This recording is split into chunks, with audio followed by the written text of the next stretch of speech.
One thing we should point out in this building, there are a number of exits marked with those green exit signs in the front here and at the back.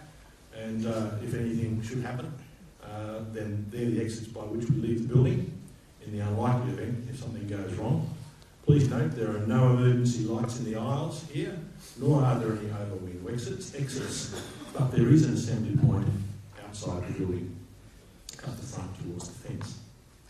There's probably no more polarising or longer running debate in aviation in Australia than Sydney's second airport.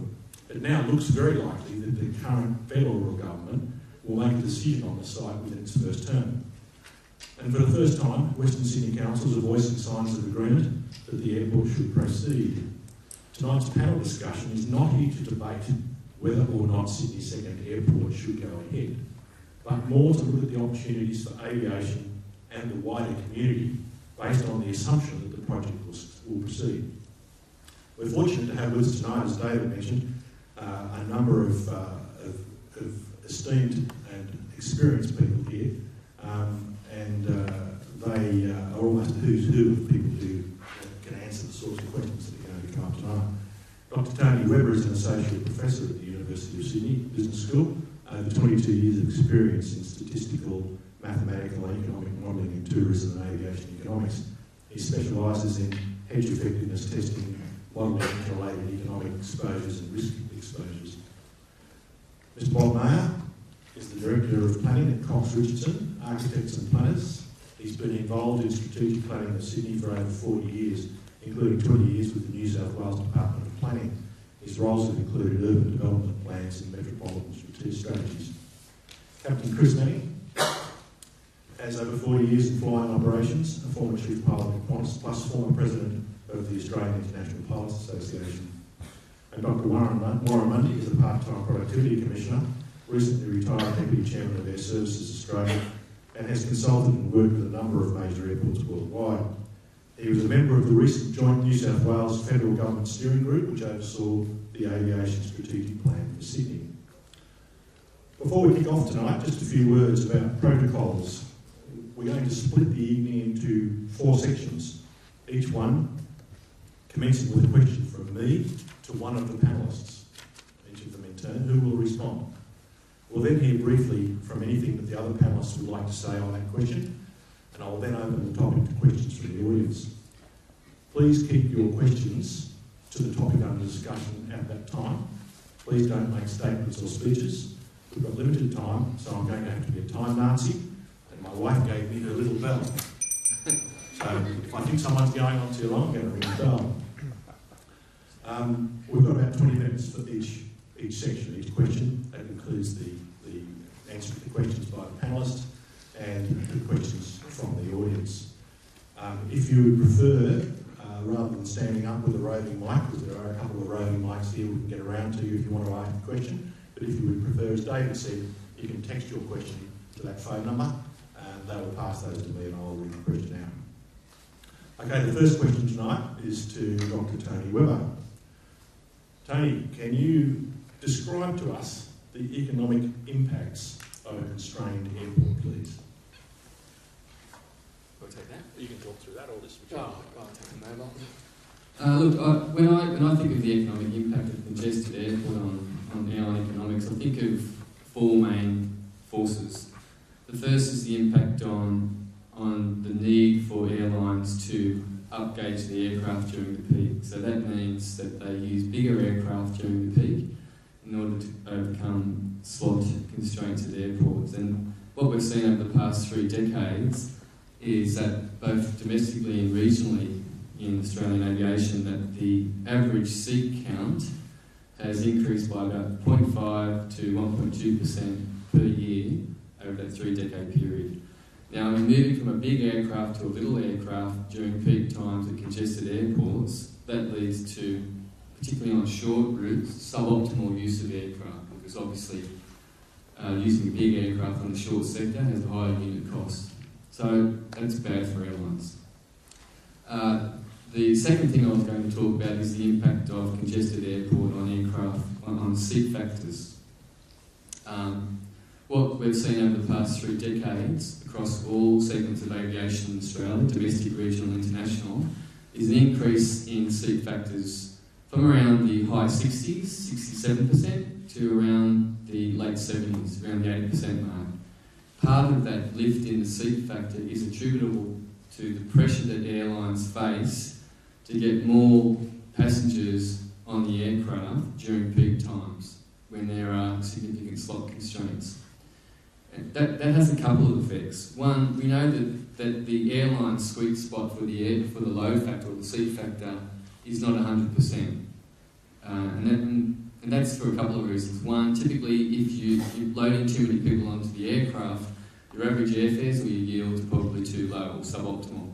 Secondly, when you have more congestion on the aircraft, that has a couple of problematic features. Well, we know that people just don't like to fly on a congested aircraft, and that will ultimately impact demand. So that's the second thing I'd like to talk about. The third is related to on-time performance. We know at congested airports that on-time performance tends to suffer, and if you're an airline such as Qantas and the new Virgin, which are trying to target the business and the corporate market, where on-time performance is king, then that can have a significant effect on their businesses, particularly on their future demand.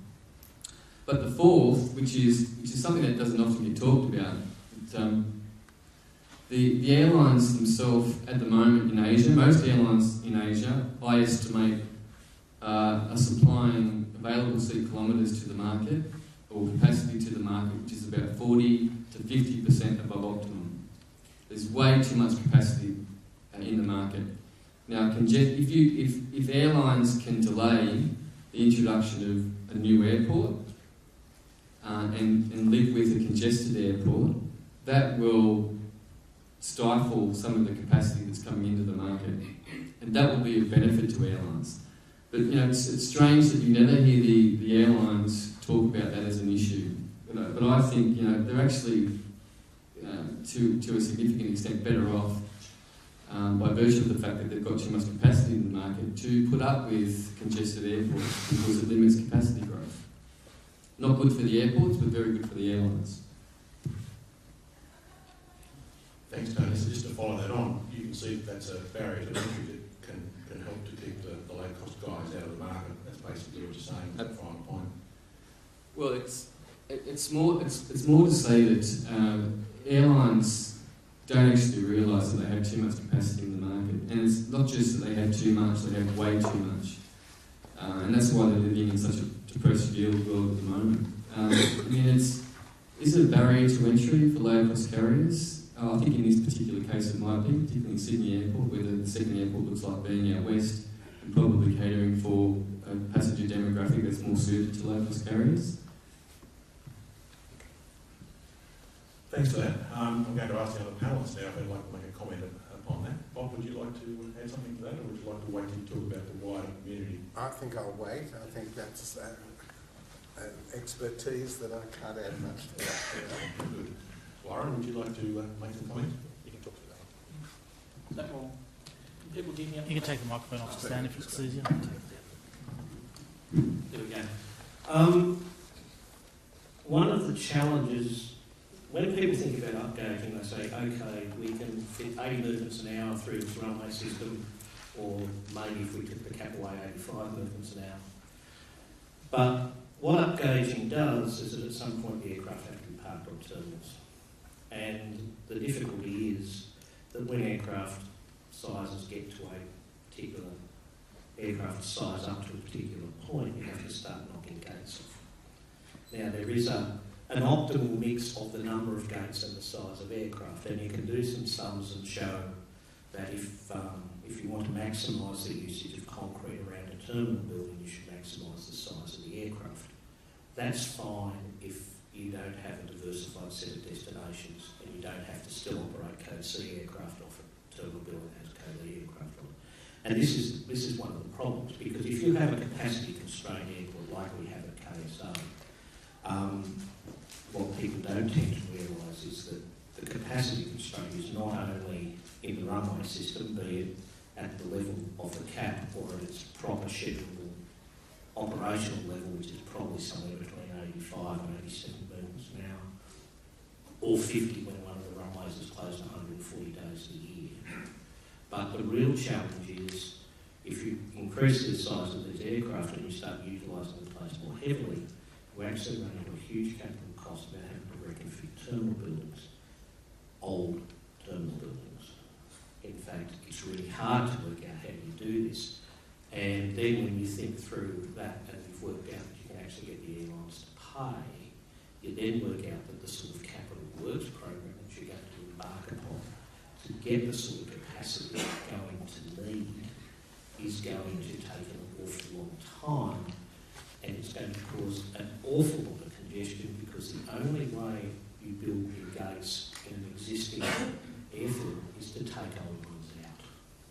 And I think it's becoming pretty apparent that gates are a problem at Sydney. So life through the next while at Sydney is going to be difficult. The joint study thought that by 2015, on the basis of the master plan last approved, by 2015,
thermal pressing.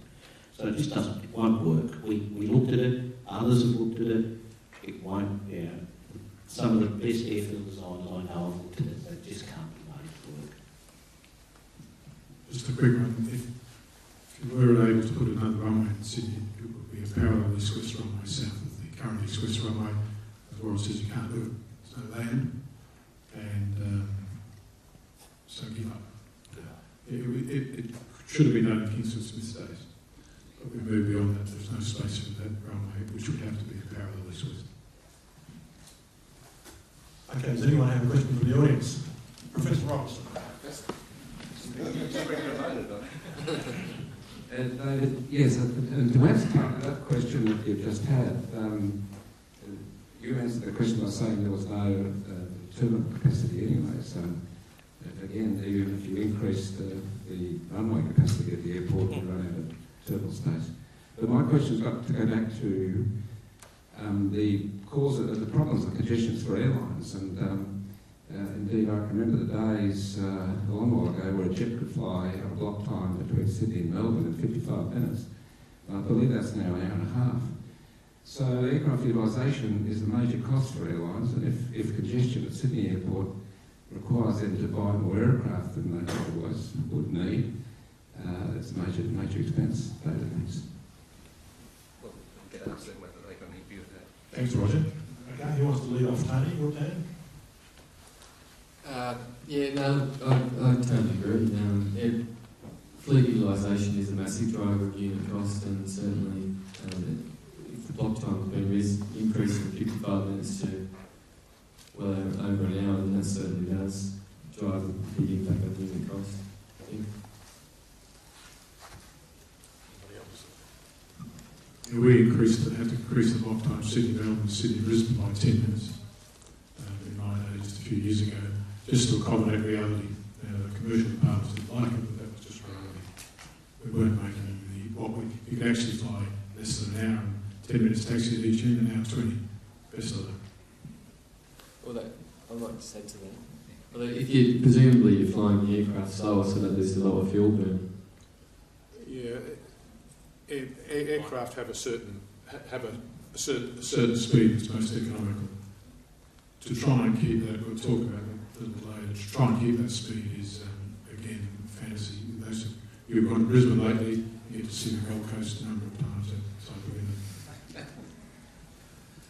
Thank you for that. I do have another question here. It relates to whether or not a second Sydney airport could be linked with Mascot or a very fast train between Central and Canberra. I'm going to hold that question because one of the topics we're going to talk about in a little while is infrastructure and other things to do with the second Sydney airport. So Bob and others will have a view on that, I'm sure. So I'm going to hold that. If I forget, whoever sent it down, just stand up and shout and scream and remind me to ask it. Okay, in the interest of time, I'm going to move on now to the second question. And the second question is to Bob Mayo.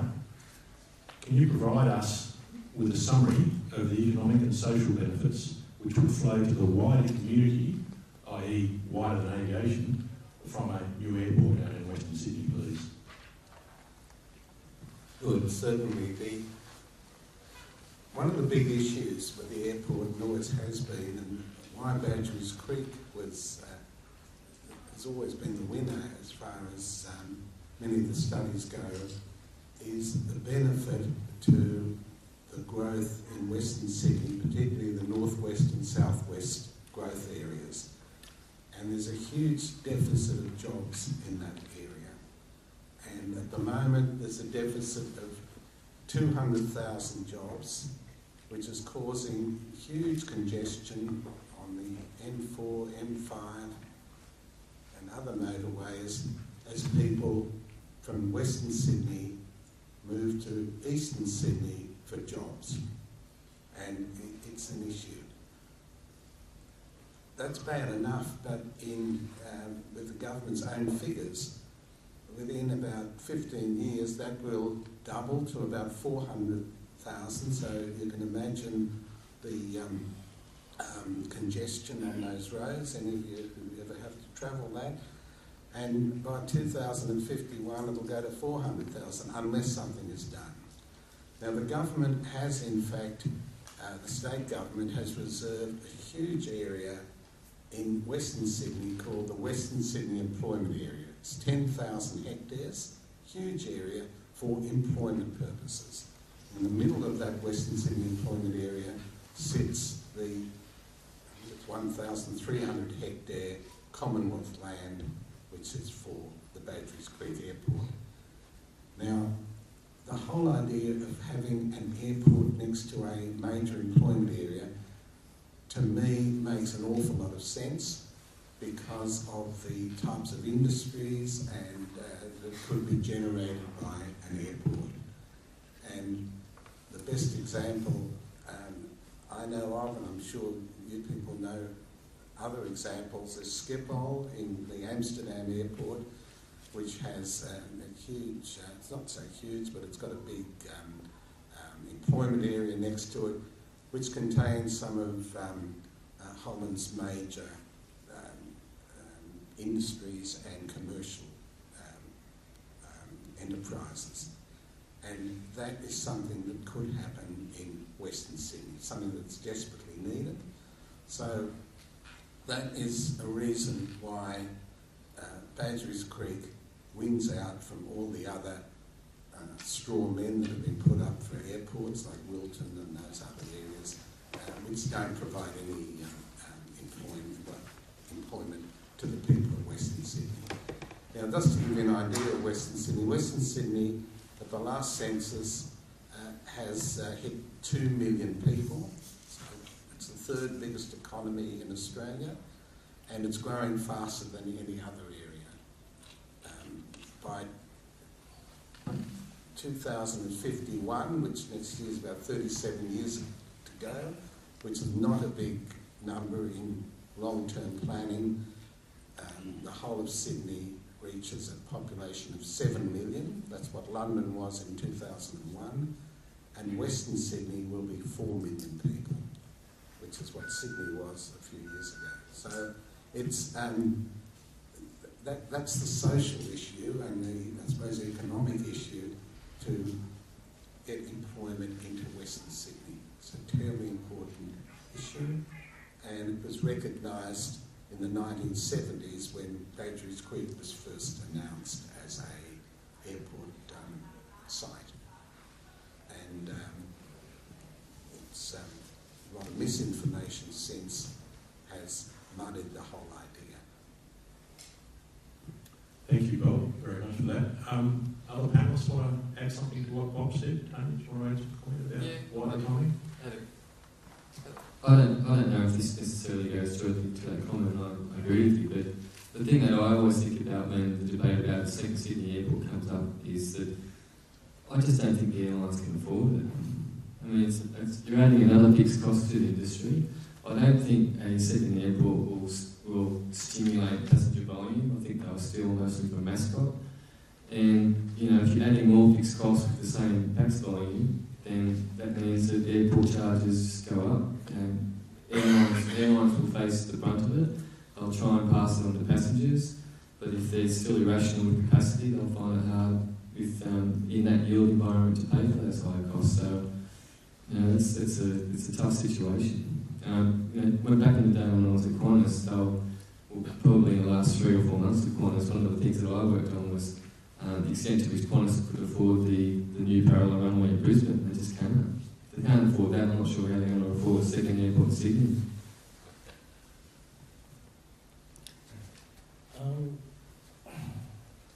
In 1996, when John Howard was elected, I had, for the first period of the Howard government, the pleasure of being the Labor Party's aviation advisor when Lindsay Tanner was the Shadow Minister. And I was at the national conference where the Labor Party abandoned its commitment to Badgerys Creek. And every Western Sydney council and every Western Sydney state member and every Western Sydney federal member, with the notable exception of the then member from Leverett, Mark Latham, had become stridently opposed to this airport at Badgerys Creek for no good reasons. No good reasons.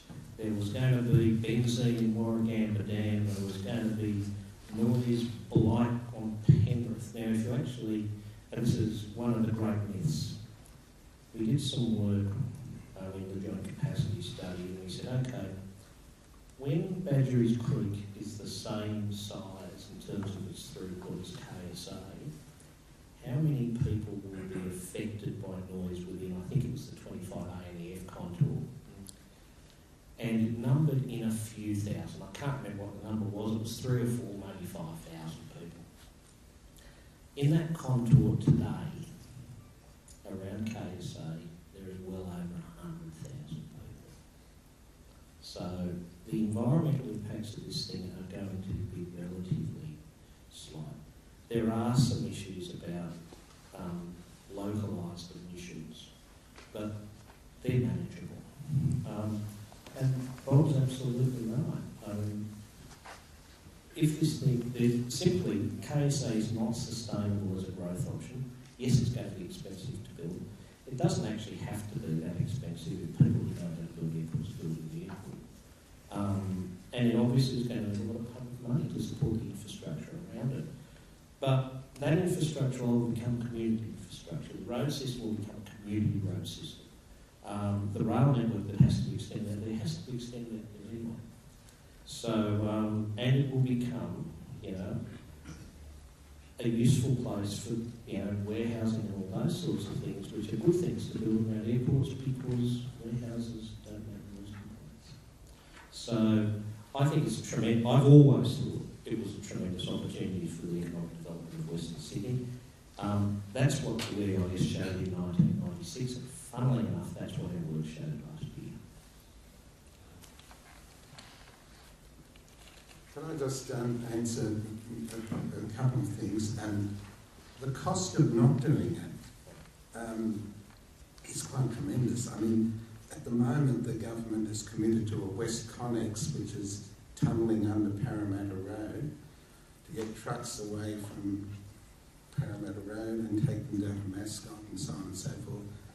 That's at the cost of billions. When the traffic, the congestion doubles, the cost of trying to get cars and trucks to the east is going to be just enormous. So that's a bit of a cost issue, I think. As far as rail goes, some of you may know the South West Railway is now it's just been built from Glenfield to Leppington. Another 10 kilometres through rural land goes straight to Badgerys Creek, and therefore from Badgerys Creek to KSA is one line on the East Hills line straight into the KSA, and because there has been a myth that Badgerys Creek can never be served by public transport. Well, that's completely wrong, and therefore, the other thing I want to say is that surely with Western Sydney doubling within 38 years, there is a market there, I would have thought. And so I don't understand not being the airline's not being able to afford it. These people will fly. That's another myth, that people in Western Sydney don't fly. Well, it's a huge multiracial group in Western Sydney, and there is a lot of flying going from where they come from and their families and so on. I don't have the figures. I don't think anybody's got the figures, but it's worth finding out. Thanks, Bob. Yes, I noticed the Mayor of Liverpool the other day was making a statement about the number of different ethnicities in Western Sydney, 130 something, and they'll want to travel and see their family overseas at some point in time. But we have a stack of questions here, so what I'm going to suggest we do is I'll ask the questions and farm them out, and we might just have one person deal with the question. So, Bob, I think the first one's probably best answered by you. Do you agree that a second Sydney airport could be linked with Mascot via a very fast train between Central and Canberra via Goulburn and both airports?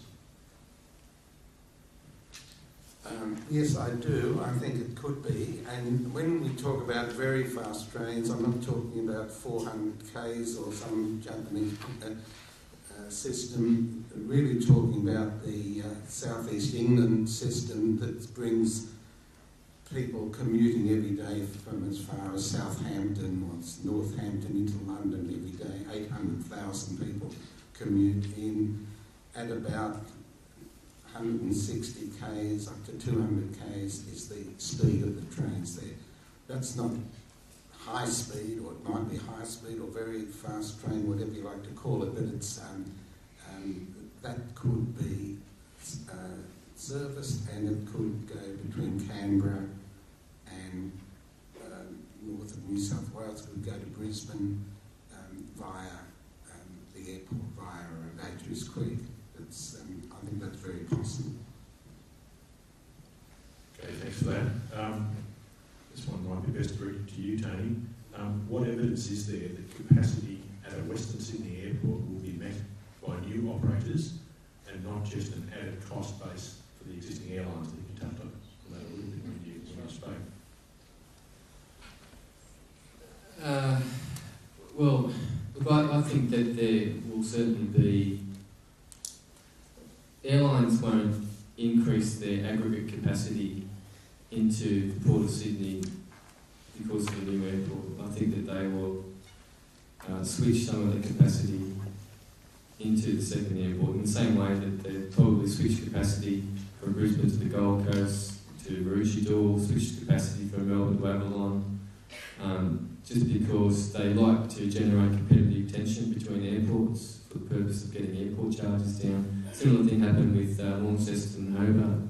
So I don't think the existence of an airport doesn't generate demand for the airport. What generates demand for the airport is the need for people to travel.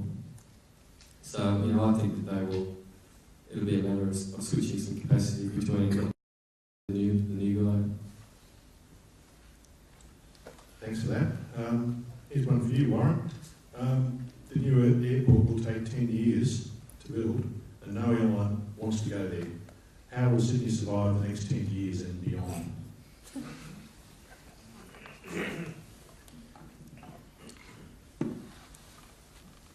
I think 10 years is probably about right.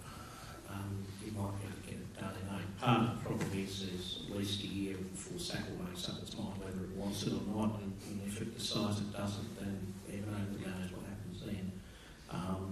I actually think if SACL exercised its right of refusal, it wouldn't be that hard to find people who'd take it up and build it, but it would then, the Commonwealth would have to run a process which to lease the rights to develop it, that'd take 18 months to 2 years at least.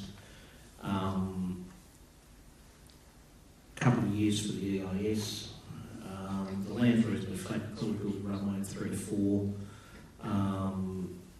So 10, you're not going to get much change from 10. What's going to happen with KSA? Well, that's really in the hands of Warren Truss.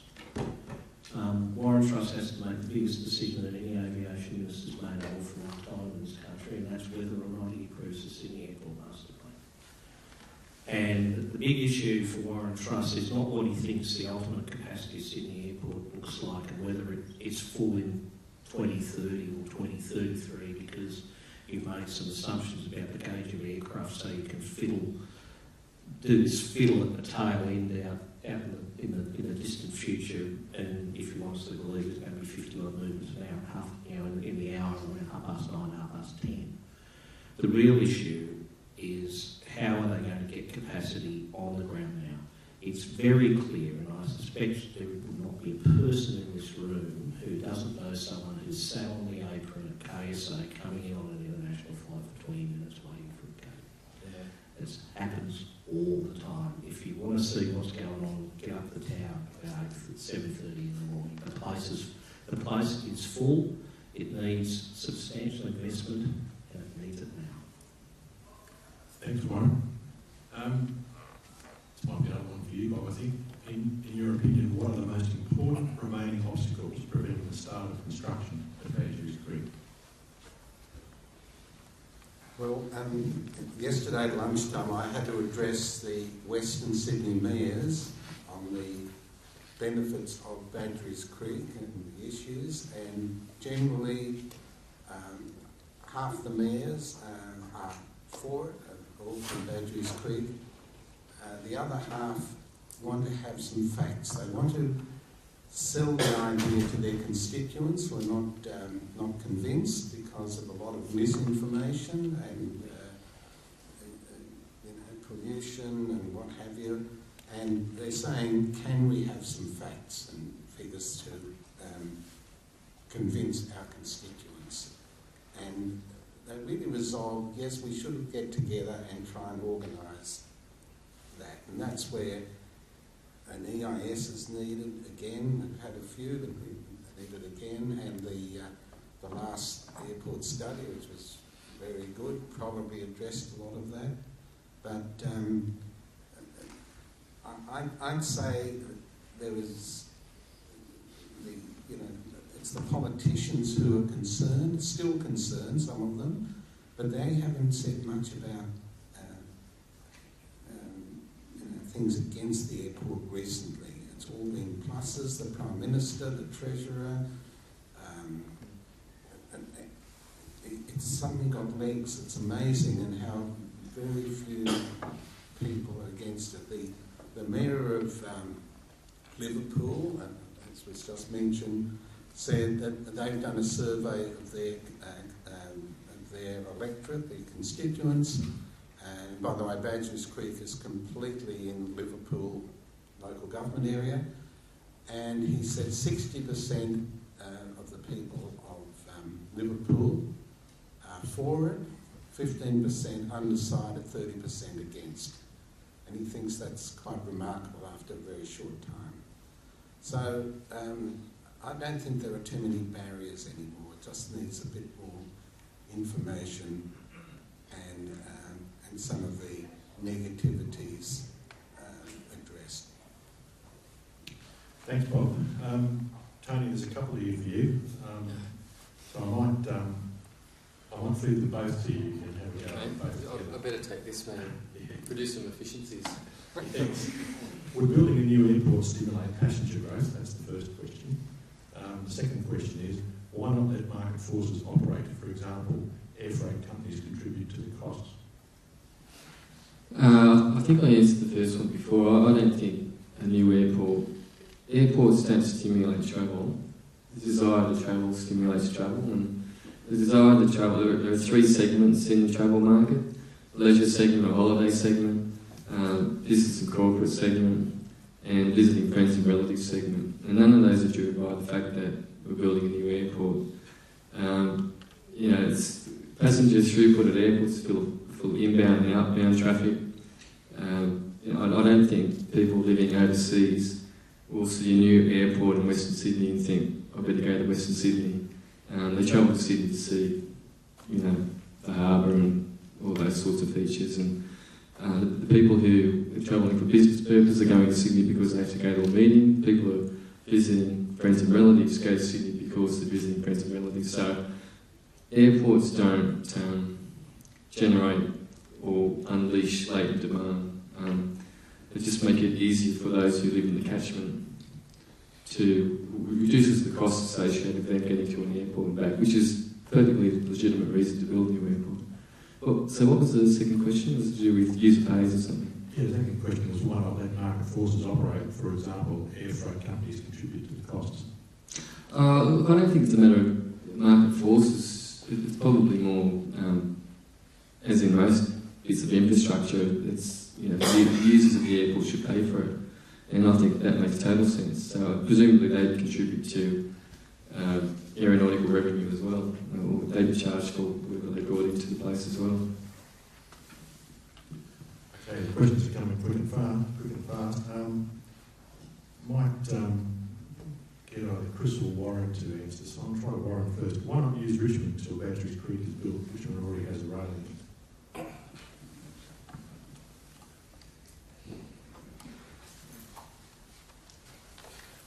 The problem with Richmond is Richmond and Windsor, right on the end of either end of the runway.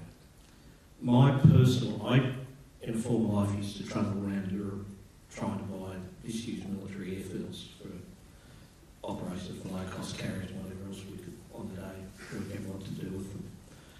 I actually think Richmond is an airport. If the Commonwealth chose to sell it, it'd be knocked over in a rush. I actually think you could run a reasonable, low-cost airport operation out of there, precisely sort of for the reasons Tony's talking about. There is a large catchment out there who will hop on the plane and go to the Gold Coast or go to Brisbane or go somewhere else. And that's why Avalon works. People should understand that Avalon is Geelong Airport. If you understand that, then you can understand what's going on at Geelong. It has actually stimulated demand to some extent in the tourist industry into the Great Ocean Road. The difficulty about using Richmond is several-fold. One is, of course, whatever is in the deed between Commonwealth and Sydney Airport as to what happens if the Commonwealth was to say the airport's at Badgerys Creek and, oh, by the way, we're going to open up Richmond at the same time. That's the first issue. Second issue, you would need to spend upwards on... We said about 100 million in the joint study with 5 million packs a year. I actually think you could do it for less than that. Richmond's not a long-term option. It's on a floodplain. It's in the runway sort of points in the wrong direction. There's a hospital at one end and people on either end. There's a railway line that runs by it, but it doesn't go into the airport. The site's not great. If you were going to do it as a short-term option, you'd probably actually develop passenger facilities on the Air Force side, because that's where the infrastructure is, and there's drainage and sewers and all those sorts of things that you need. But as I say, I mean, I could find investors to buy Richmond tomorrow if it was for sale. They'd be knocked over in the rush. Part of it's the commercial arrangement with Sydney. There are some airspace design issues about opening up Richmond and operating with KSA, and certainly if you try to manage the airspace of the three of them, it'd become a bit of a nightmare. Issues around the Air Force are soluble. Air Force wanted to leave Richmond, but John Howard kept them there. So it's doable.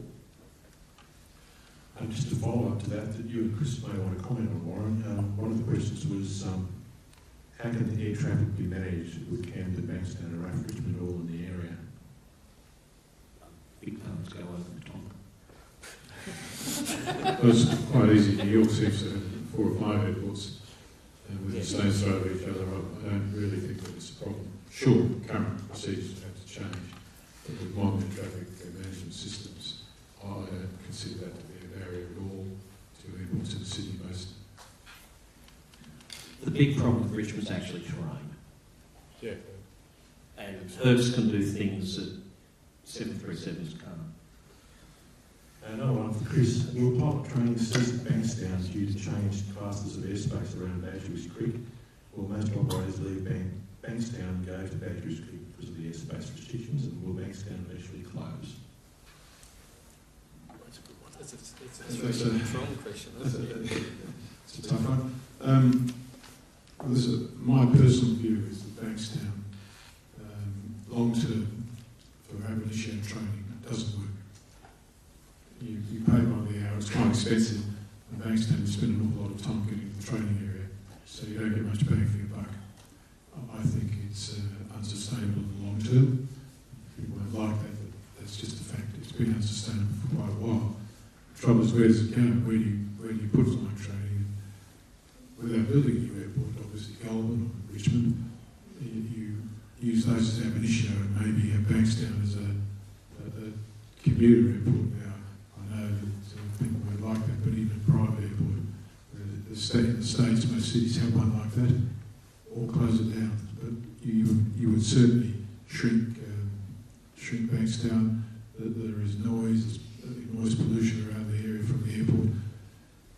Personally, I think if people want to learn to become pilots, there are 2 ways of doing it: through what you see flight aircraft and even smaller aircraft. The best way to do it is not go and work at McDonald's for a week and afford an hour and then you do another hour. It's total immersion courses. They're far cheaper and they're better off done away from the capital cities.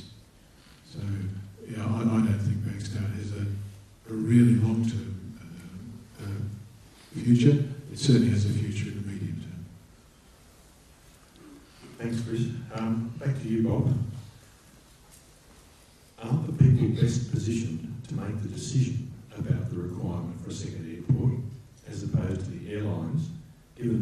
have to make it operationally viable? Should they lead discussions with investors if they think it's a good business model?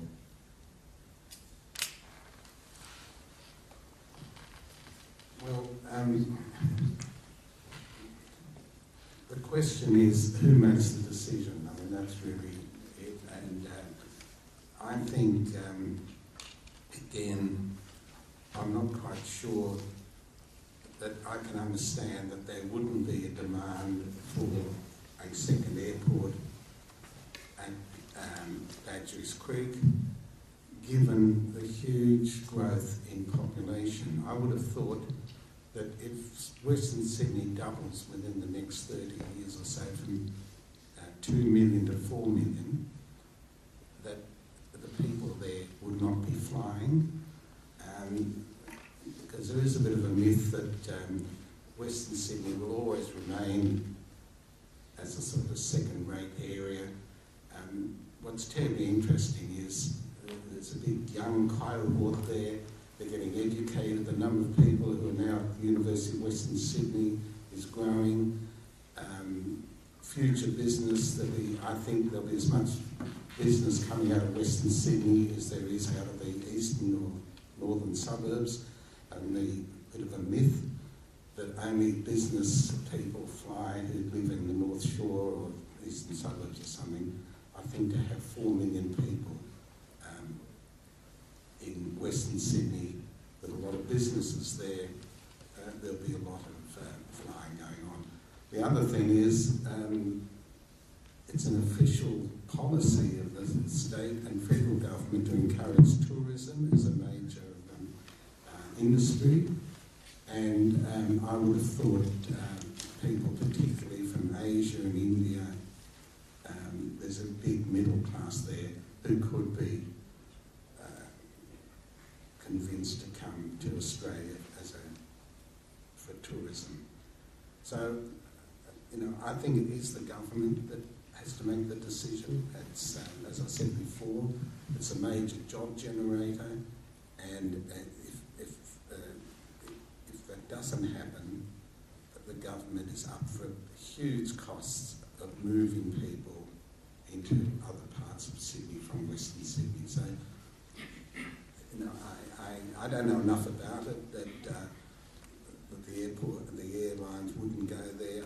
I'd be amazed if they didn't. And I just think that if Sydney is the size of London by 50 years, and by 2051, in 37 years, London in 2001 had 4 airports. It's now looking at its 5th in the Thames Valley. I can't see why Sydney at 7 million can't have a second airport. It just amazes me. And what I'd also like to say, the latest Melbourne plan shows its 3rd airport in the south-east as a possibility. David asked Tony whether he thinks Qantas and Jetstar will fly. If there was a second airport, would Qantas fly to I think you're likely. So the question was, would Qantas or Jetstar choose to fly out of Western Sydney? Definitely Jetstar, more so than Qantas. Perfect Jetstar demographic. They definitely like to generate competition, competitive tension between the airports. They flew into Avalon, they flew into the Gold Coast, they flew into Ballina, which all contest with different major airports. It's a no-brainer that Jetstar and Tiger would bleed at the chance. So, yeah, I think definitely those. It's a low-cost carrier demographic. Thanks for that. I'm not sure we're going to make all of these questions, but we'll keep going with them at the moment. We've still got a bit of time. This, I think, Warren is probably one you can answer fairly quickly. What capacity improvement in Kingsford Smith would result by lifting the curfew?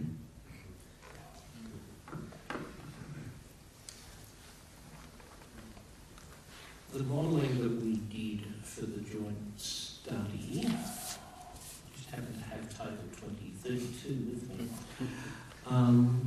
My recollection was that pretty much anything that you did got you a couple of years.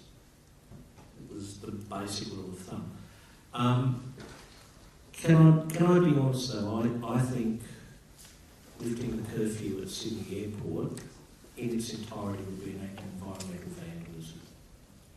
And I'll tell you why. A lot of people say, well, aircraft are a lot quieter than they were. And they are. You know, A380s are a lot quieter than 747s. But if I put an A380 over your house at the same altitude that you put 747s over people's houses now, 3 o'clock in the morning it's going to wake you up. I can guarantee it.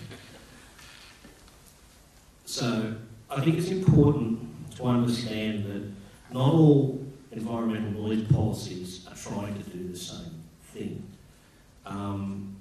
And my personal view, and I can now say this because I'm not a director of air services, is that we should get rid of the cap.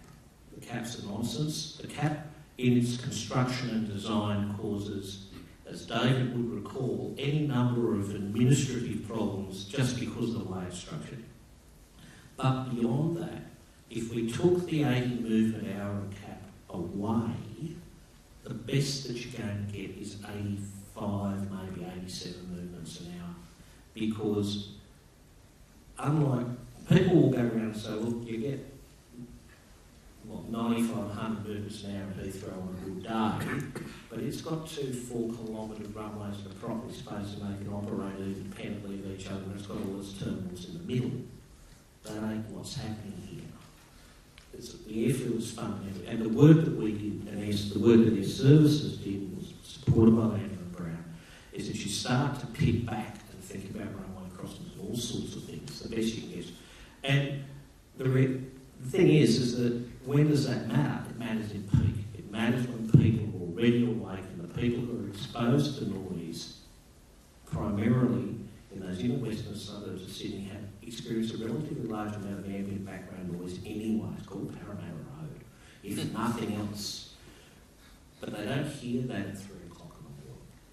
And if you put an A380 over the top, and they'll hear it. So the curfew, removing the curfew will not solve, in my mind, be an act of environmental vandalism. Melbourne's, when I was there, we used to say that 40% of the growth of Melbourne since privatisation, so after about 5 years, had occurred when Sydney was shut.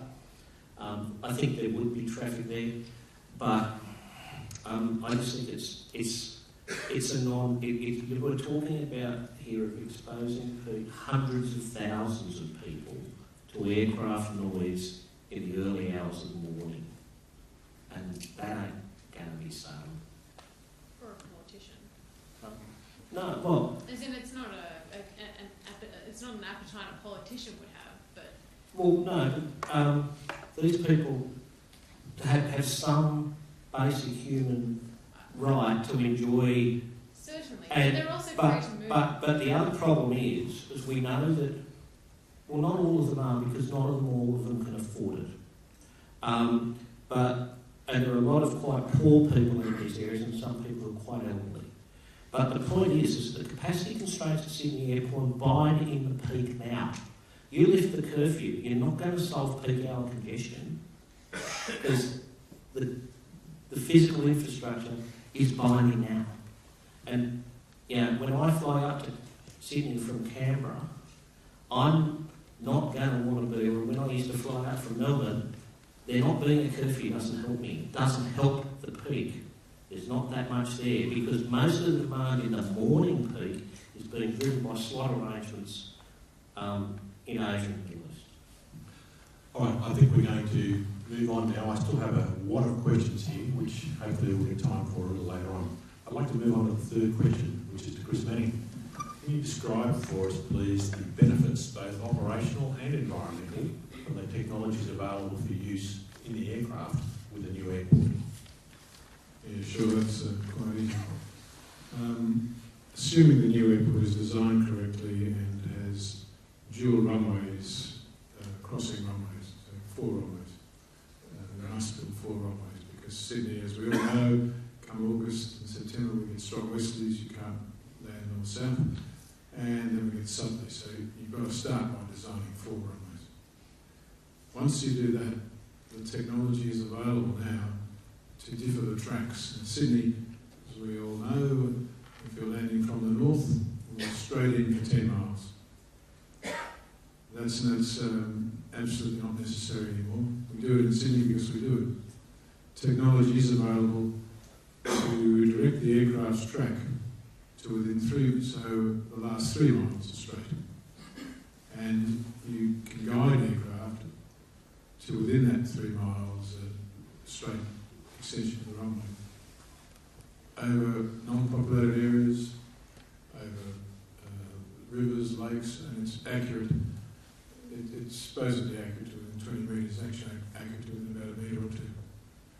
This is very accurate technology. Every modern aircraft comes with it.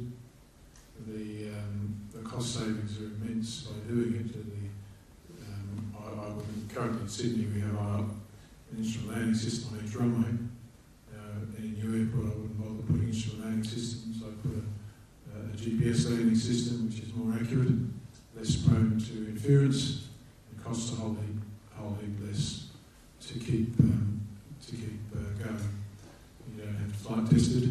Once it's in, it doesn't move. So a new airport, suddenly the community can get involved with where the tracks are. And obviously your services are needed for traffic management. But we currently in Sydney, we fly the same track onto the long runway and the short runway too. That is unnecessary today. We can change it today, but we don't. But for a new airport, designing a traffic management system from the ground up, you would have various tracks that would, if there were any noise-sensitive areas, that would avoid them. We can do that now. We should do it now. We don't do it now. Partly because previous ministers haven't liked it for various reasons. That technology is very safe. In fact, it's currently safer than what I would say. Current technology or newer technologies improves.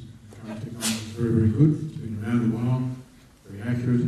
Newer technology is better for us. So I see environmental benefits as far as noise. I see environmental benefits as far as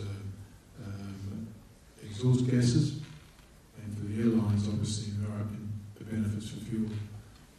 Noise is generated, there's airframe noise, I'm sure the aeronautical engineers can tell me about it, but most noise is generated by those 4 or 2 things hanging over the wing. And pilots, because we're conservative a lot, power them up, because we don't quite know where we're going as far as air traffic control goes. Once you're on defined tracks, you can ease off on the power, because you don't have to be quite as conservative. That reduces the noise. So yes, I see a big future for new technology with a new airport. It'll be certainly much more neighbour-friendly, environmentally friendly to the surrounds. So I think it's a win-win. We could use some of it at Mascot now, but obviously you are constrained because Mascot's pretty heavily built around anyway. But we certainly could do better. Thanks, Chris. Does anyone on the panel want to add to the technological or environmental benefits? Thought you might. Yeah, thanks, Mr. Chairman. The technology that Chris is talking about is being used at any number of Australian airports now. Of course, some of the RFP studies. There's a suite of technologies available which are in the process of being rolled out now. It's fair to say that the Board of Air Services at the time was of the mind that we couldn't do it all everywhere at once, so we picked them off in an order, and for some reason which I don't quite understand, Sydney was the last. There is a public perception about these technologies in the environmental space that what they do is allow you, because you can put aircraft on very precise tracks, there seems to have been this view developed in the minds of many, or at least enough to count, that this is going to enable noise to be concentrated over people's homes, and the spreading that we see around flight paths at the moment will actually lead to a narrowing.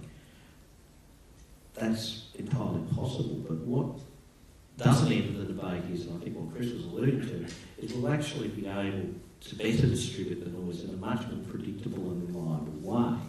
And it will be easy to, rather than being on a 10 nautical mile ILS track, you'll actually be able to better get aircraft over things like park parks and factories and these sorts of things.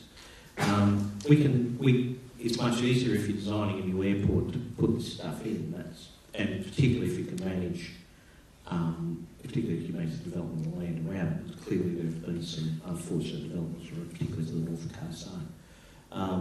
But there are real opportunities here, and real opportunities that actually deliver real environmental benefits to the people who currently live to the north coast. So if we could get them in, and perhaps in September, that is a better prospect now.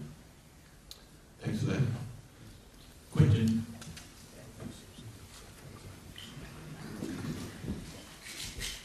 Thank you, David. Gentlemen, 25, 30 years ago when Richmond was put forward as a suitable alternate, one of the prime arguments was being so close to the Blue Mountains, it didn't really comply with the standards for safe ILS operations.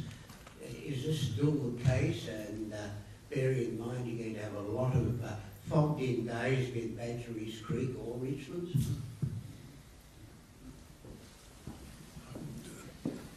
You're right. One end of Richmond's Blue Mountains, the other end is the golf course. The golf course end's obviously fine, but with these new technologies, as I was saying before, with what's called required navigation performance and GPS landing systems, no longer you have to come straight at it from 10 miles. So the new technologies allow you to fly inside the Blue Mountains and do a 3-mile approach. And that's available now. Chris, do you want to add something about the technologies that enable aircraft to land Cat 3 these days? Yeah, when I used to be someone, I always said that to be a truly international airport, you need to have Cat 3, which is what's called blind landing. The minimum is 20 feet, the aircraft lands itself with the pilot hands on the controls. One airport in Australia has one runway, and it's Melbourne. As runway 16 is Cat 3. So even though you have to carry an alternate for Melbourne, you know if in fog you will always land in Melbourne. Sydney, it's more difficult in Sydney, but it can be done. They are going to Cat 2, which is 100 foot soon. I don't think it's there yet. And that will, to be fair, enable landings on most fog days, because 100 feet gets you in. But any new airport, you would have to look at designing Cat 3 in. The problem with Sydney is an old airport trying to put in lighting. It's the lighting that's the problem. The taxiway lighting. Sorry, I think we have one question here and then another one there. Thank you. Someone's a lot of good comments, and something that no one seems to have raised. I was about to see logistics of all this now. Australia's a country that invented the word procrastination.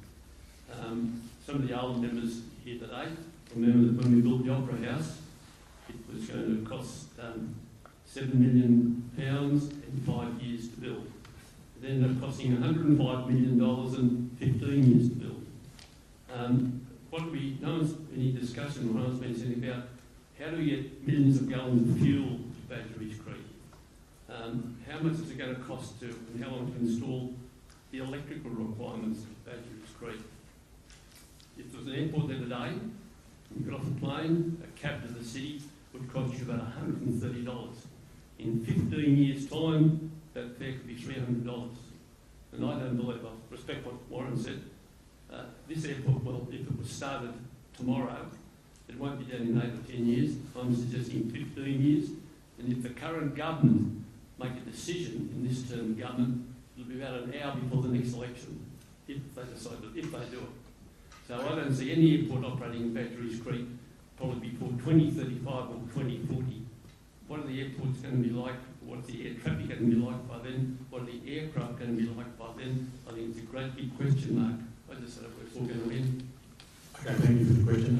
The first part of that, which relates to the ability to build infrastructure, I might pass to Bob to make some comment on, and the costs and the way they grow for large projects like this. And the second part about airspace and air traffic growth, I might pass to Warren. Good. Look, as far as infrastructure, movement infrastructure, roads and rail, yes, it's expensive, but it has to be built. It's even without an airport, as I said, the Western Sydney employment area is there. It's people are moving into that now, and the as I say, the railway, which now goes to Leppington, almost finished. Very little cost to go another 10 kilometres north to Badgerys Creek. So, from a rail point of view, it will be very well served. It can be very well served. There are two roads that have been on the cards for 20 years now. That's the M9, which really follows the Northern Road. These are circumferential roads rather than the radial roads that go into the Sydney CBD. These are circumferential roads. And a road called the Warrington Arterial, which also future airport. Now, airport or no airport, they are needed desperately in Western Sydney, and they will be built just like the M7 was built and the M4 was built. It's not beyond the Commonwealth and the state to build roads and rail. They do it eventually, and it can happen. But they will serve the airport, which, as I say, is in the Western Sydney employment area. So I know what you're saying as far as the Opera House goes. It's a good analogy, but the infrastructure will be built. And at the moment, the North West Rail is committed and being built at the moment. Now, that's a major, nothing to do with Badgerys Creek. It would have helped something in Richmond, but that's another story. When the last Badgerys Creek EIS was done, there was an awful lot of work done on services. Airports use a surprising amount of electricity, but there's electricity supply out in western suburbs of Sydney. That's not a huge problem. Fuel's a problem. Someone's going to have to build a pipeline from Kernell to Badgerys Creek. It's always been known. It's always been understood. I understand there have been discussions about a corridor for that. Probably going to rail corridor is a sensible place to build services. The biggest challenge for building something like this, and I know a little bit about building an airport, the biggest challenge is actually the geotechnical work. The what? The geotechnical work. Getting the thing flat and getting the water to drain. Tossing up terminals is really easy, builders do that. But getting the site prepared, because you only get one go. And if you have the vision that Chris has of a 4-runway airport, or even a 2, you'd only build one to start. You'd probably build 3,800 metres for a terminal on the side of it. But you've got to then design the whole place, and you've got to make sure that the water's an incredible problem. And it could run over. I mean, I've seen building plans for new runways in some parts of Australia on relatively flat sites or relatively easy sites, and the building time's about 3 years. And that's in the context that you can get onto the site and stuff. I happen to think that that's probably a bit ambitious because of the nature of the soil. Soil's incredibly important. I mean, one of the reasons why Brisbane is taking so long is because they've had to drain the swamp and they've got surcharge the land and that's settled. But yeah, it could take 8 to 10 years, it could take 12 to 14 years. The Opera House was a complicated thing. We know how to throw up steel and glass airport terminal buildings, and we know how to build runways.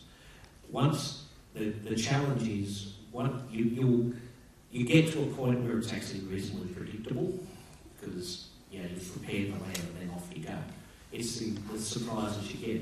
One of the problems, of course, with Wilton was that we hadn't done a huge amount of environmental work, and the other issue was mine shafts, which we always knew were there, we just know how many there were. And we didn't expect to find a couple of thousand koalas there either.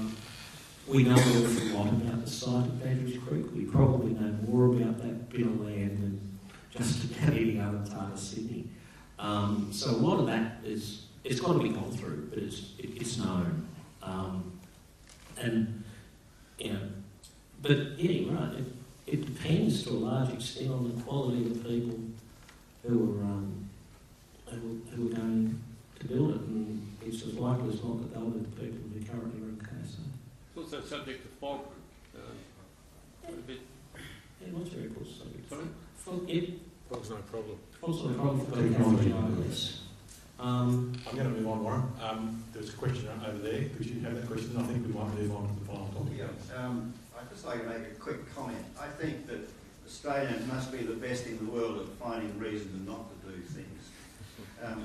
The Opera House was a world iconic creation with aesthetic and architectural and other features that had never been addressed before, and we did it really well and people are very proud of it.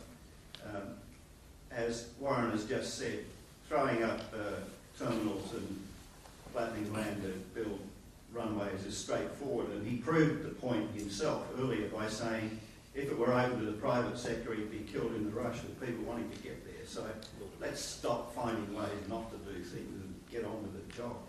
My question though is on GPS.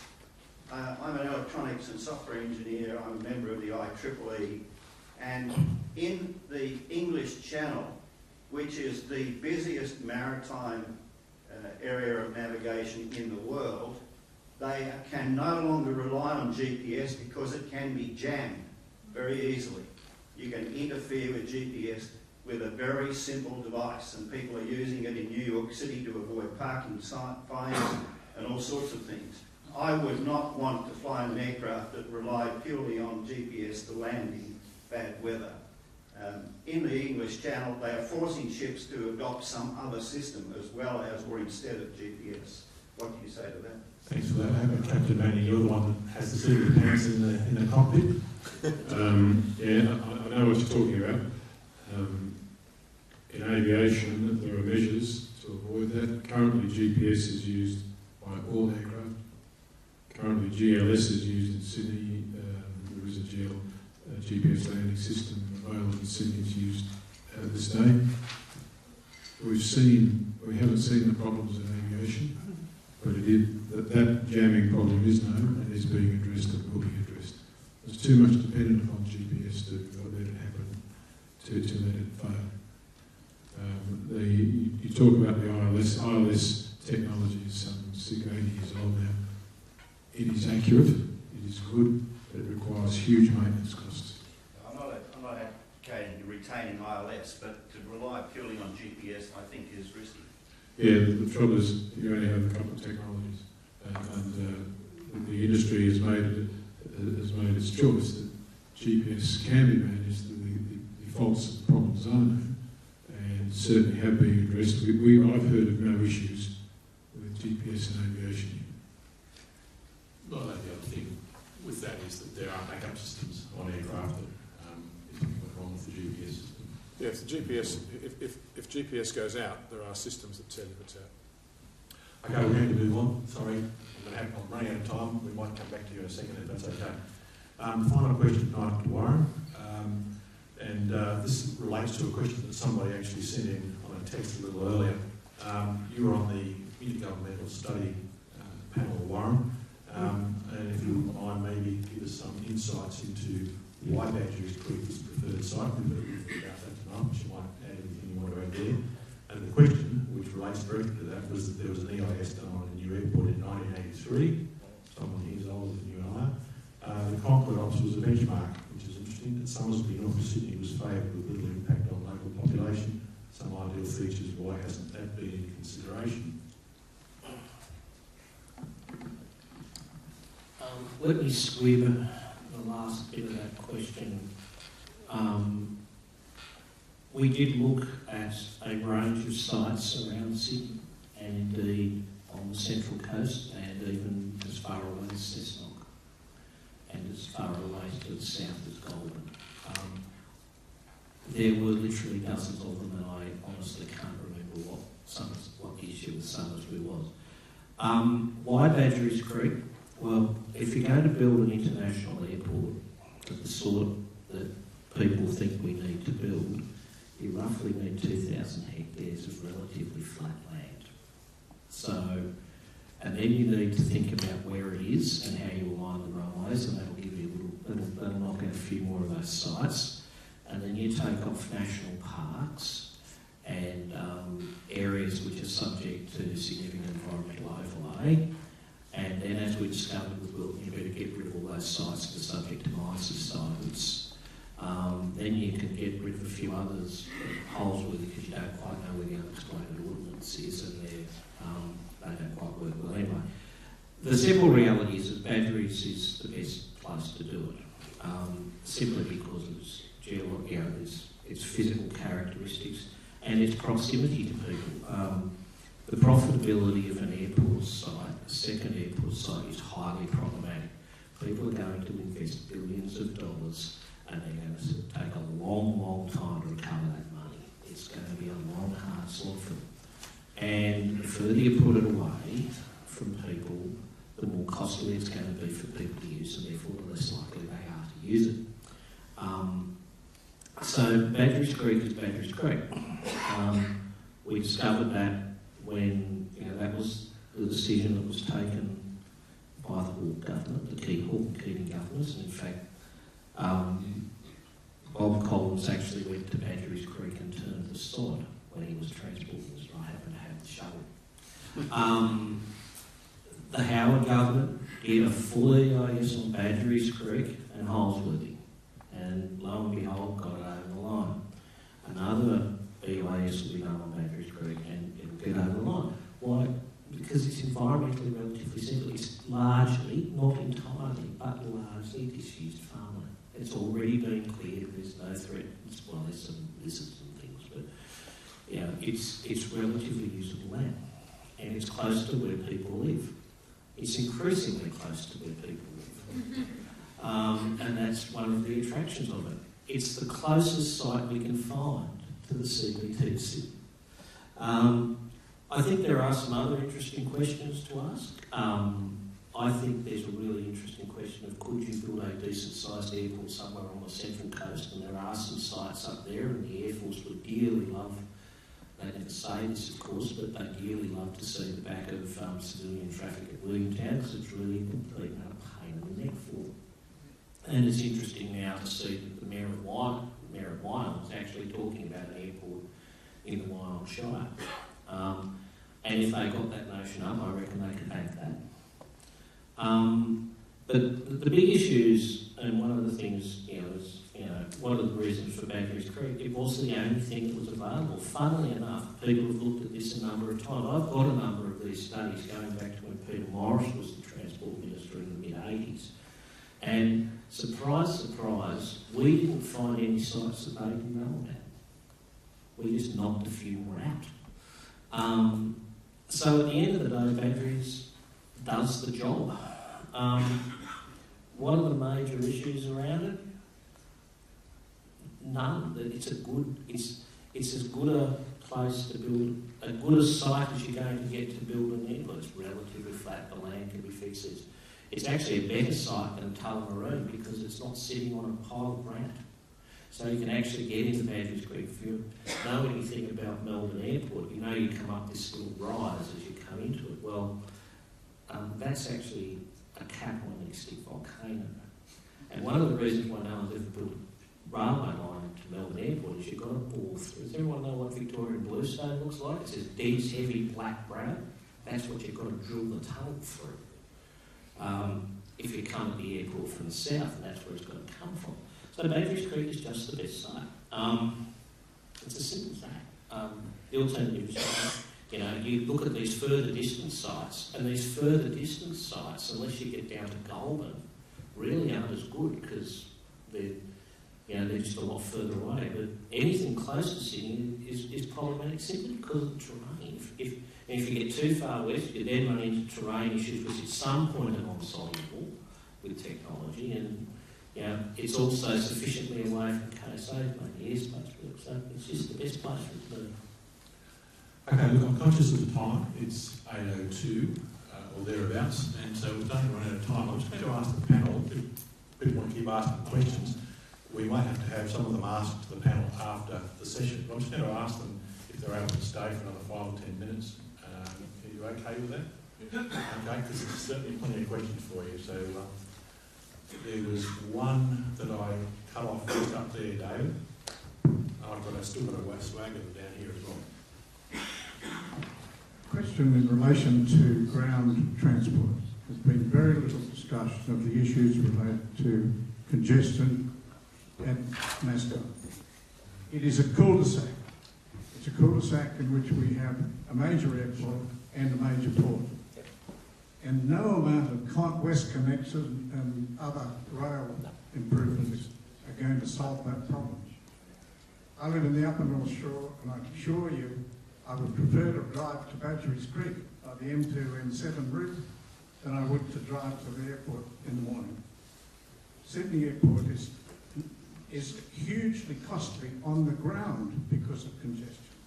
Not only the congestion in the terminals, but the congestion that we have to get through the city, across the harbour in some cases, in from the west in some cases.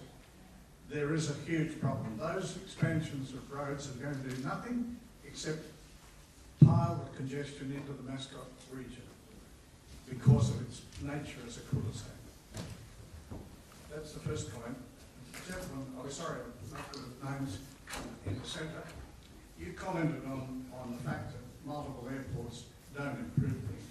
I think if you looked at Britain, you'd find it's totally different. As a result of Emirates, for instance, flying into Glasgow and Manchester, and as a result of Etihad flying into Birmingham and Edinburgh, I think it is. I might be wrong, and maybe more combinations than that. Those airports have all been expanded significantly, and I prefer, again, to fly into Birmingham to go to London than I would to fly into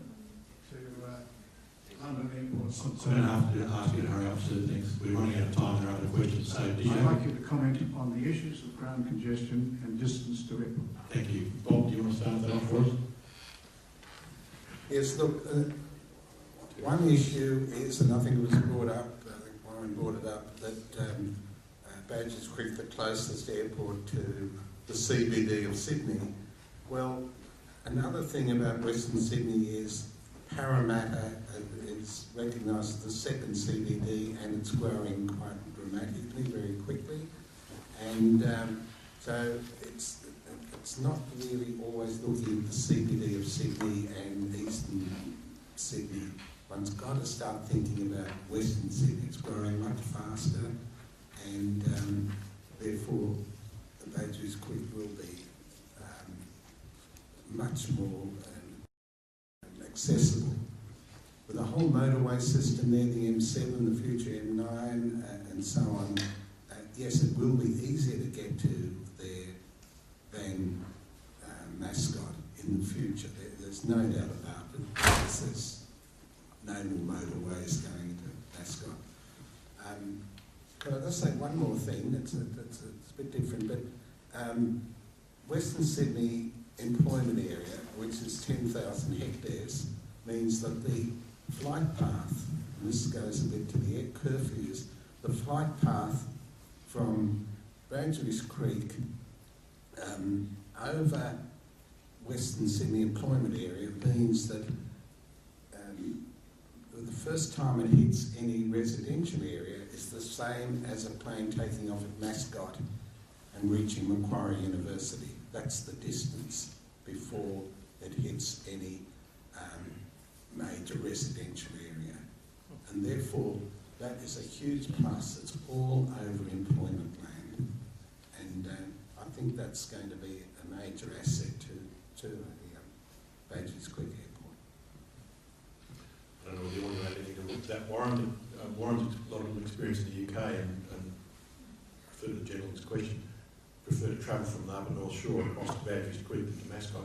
It used to be the same in London with Glasgow, with Gatwick. It used to be quicker to get to Gatwick from central London. Yeah, well, London's arguably got 5 airports. I tried to get a 6th up at a place called Manston, but that ended in tears. Look, ground access to Sydney Airport's buggered. You can't describe it any other way. And part of the problem is, and it's a similar problem at Melbourne and a similar problem at Perth, is that the traffic to and from the airport interacts with the general morning commuter traffic. And in fact, in Perth, where there are lots of problems that still are, it's actually the growth in the traffic going past and the airport traffic trying to turn across it. It's a huge problem. I mean, you only have,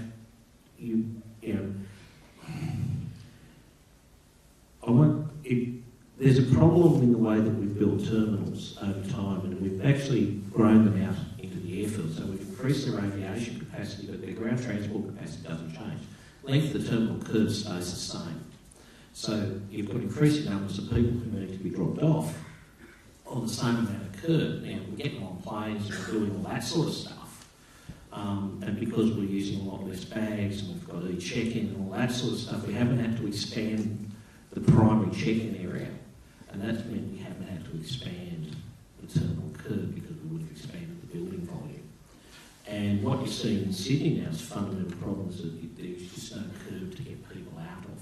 So you see this in Heathrow, and part of it's a response to the Glasgow bombing, but you see increasingly that, and Melbourne's released something similar to this, is that increasingly you're going to see people being dropped off and circulating through what look like car park buildings to get people out, because you eventually create a virtual curb within a car park building, because that's the only way you can get cars to pull up and get people out. But it's a huge problem.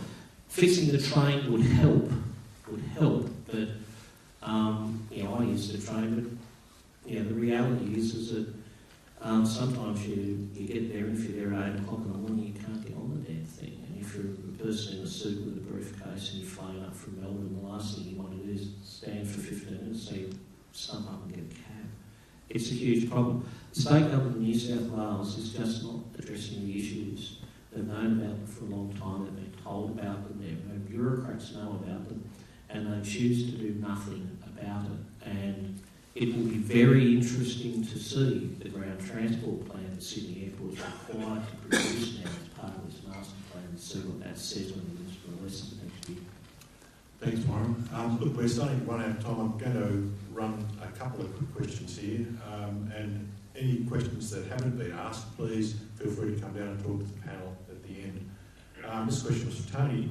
You talked about no growth necessarily from a second airport, but what about lost patronage, for example?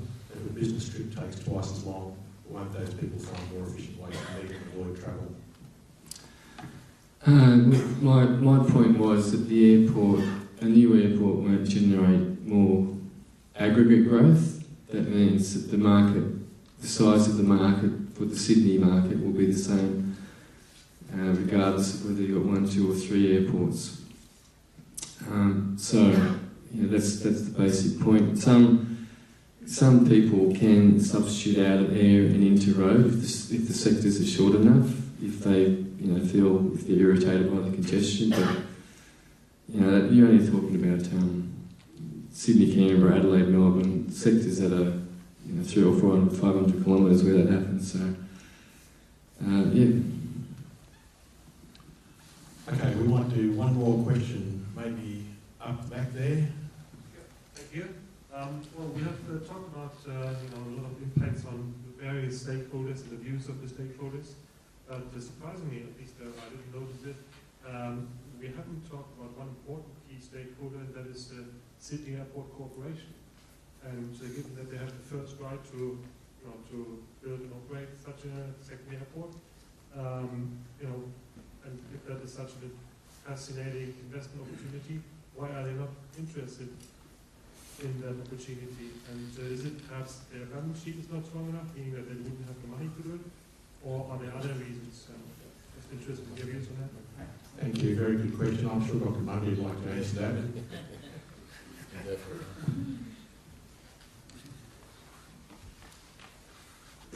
I made an observation that you'd be knocked over in a rush if you put Richmond up, because that's an investment that involves a few $100 million and you get revenue straight away, pretty much. You get the terminal building open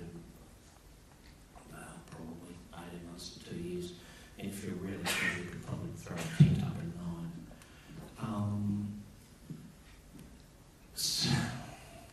Sydney Airport has a first right of refusal. It has a very substantial investment program that it's going to have to meet to continue to carry. And certainly, I mean, I don't actually agree with Tony. I think new airports do create additional demand because they reduce travel time and do other things. But I think they create outbound travel, not necessarily inbound travel, because they work at the margin.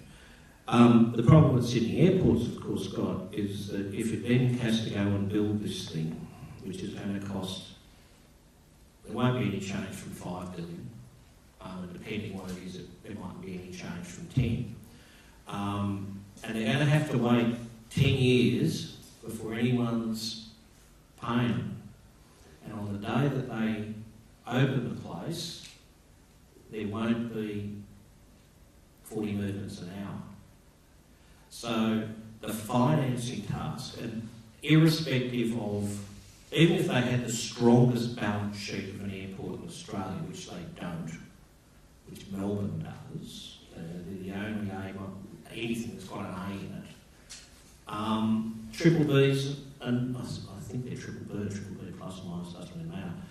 It is an entirely respectable balance sheet and credit rating for that sort of business, and that's most airports in the world are rated of that nature.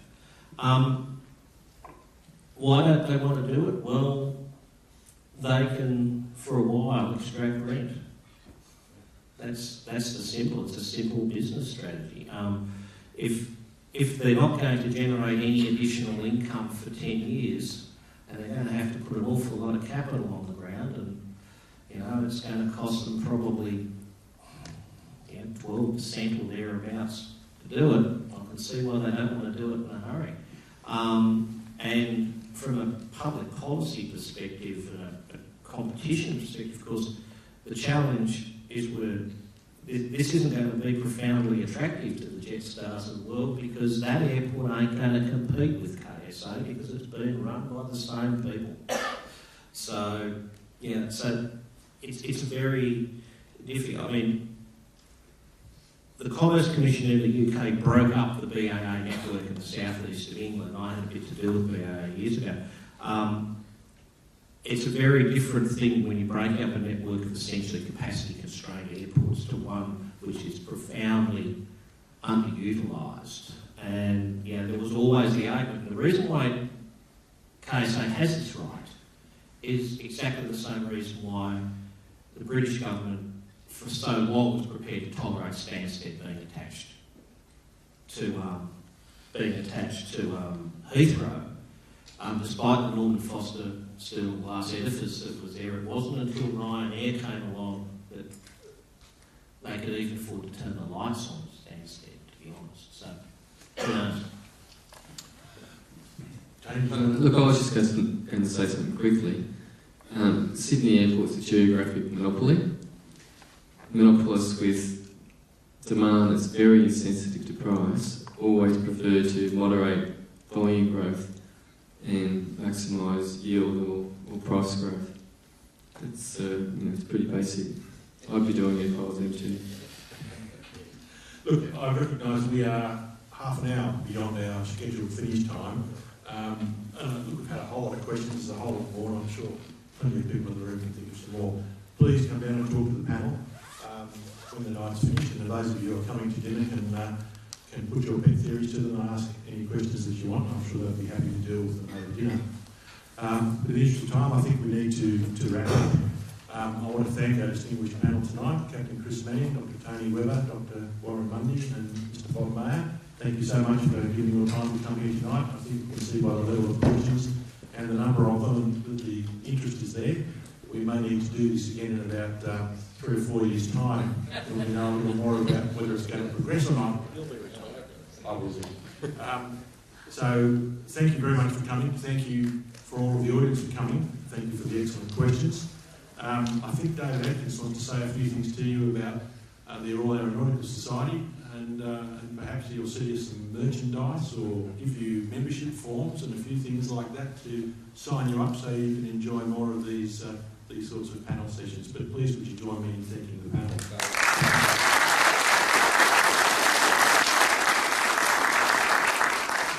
Just before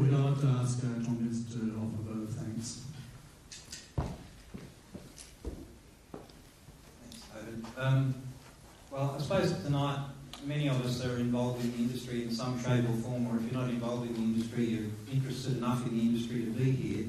And certainly my experience is that relatives and friends at barbecues, the first topic of conversation is always, wait for it, frequent flyer points. What's the best way to earn them? What's the best way to burn them? And that discussion will go on for about an hour. But then the next topic of the next subject of conversation and contention is always Sydney Airport, and it manifests itself in various ways. And I think what we've heard tonight are all the arguments, all the issues that could possibly come up at the next barbecue that you have to handle with family and friends. So hopefully you're in a much better position the next time you turn up to that barbecue. We've seen facts brought together, economics, planning, aircraft technical and technology, infrastructure, airspace management, environmental. We've had complex issues explained to us in what's possible in this relatively short time frame. We've heard about the conflicting and interdependent issues that are faced and the consequences, the interdependency of the consequences of those issues, even when a solution is found. We've heard about myths and had myths dispelled, and that certainly helped me for the next barbecue conversation. And to credit the audience, we've had some really good, insightful questions, which has prompted further discussion from the panel. Do we have the answers? No, I guess we don't. One of the guys I used to work with for many years said, if these issues were easy, and he was talking about general issues, particularly in the aviation industry, if they were easy, we'd get the kids to do them after school. So we've been grappling as an industry with this issue and many others for decades, and hopefully we won't have to grapple with them for much longer. So we haven't, I don't think, had the answers tonight, but we've certainly had much greater insight into those issues and into the answers. And for me, personally, what I've found is that you're interested in this subject matter, you read what's available, you talk to people about it, you have views of your own. But what we've had here tonight is the advantage of 5 experts bringing all that information together and, as I said, dispelling some of the myths and clarifying some of the issues. So once again, I'd ask you to join me in thanking all of the panel, including David, for his excellent facilitation and management of us as an audience, thanking them for the effort they've put in tonight and for the presentation they've given us.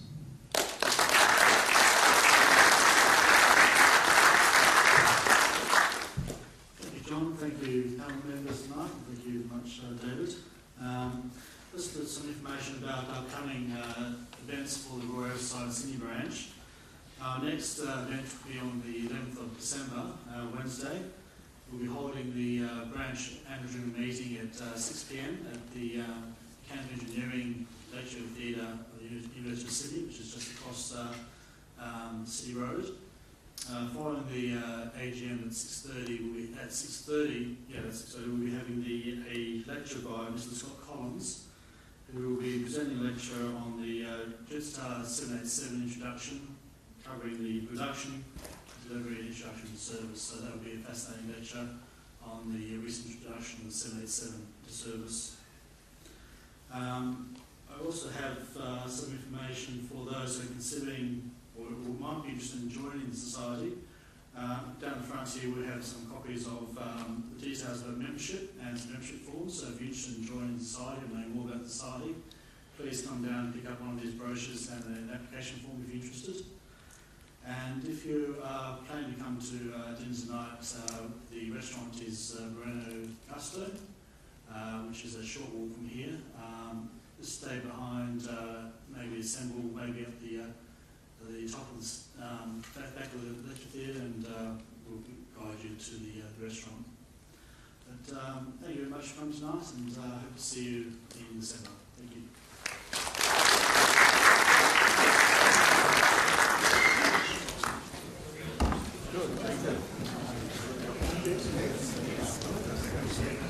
Excellent.